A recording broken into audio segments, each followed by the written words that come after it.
দেখো বাবু চলে এসছে, যাও মা খেতে দাও গা। কি ব্যাপার, তুমি কি রিয়াজের খোঁজ পাওনি? না গো, সব বন্ধুদের কাছে খোঁজ নিনু, এমনকি ওর বাড়িতেও কিছু নু, কেউ ওর খোঁজ দিতে পারলো না।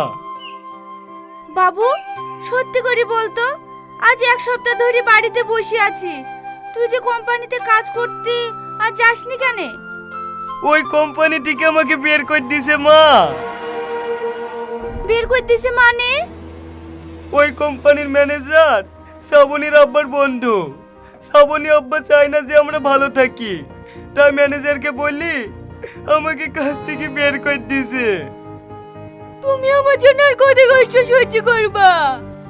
পুলিশের হাতে মার খালা, জেল কাটলা, এমনকি তোমার নিজের কাজটাও হারালা। আমি তোমার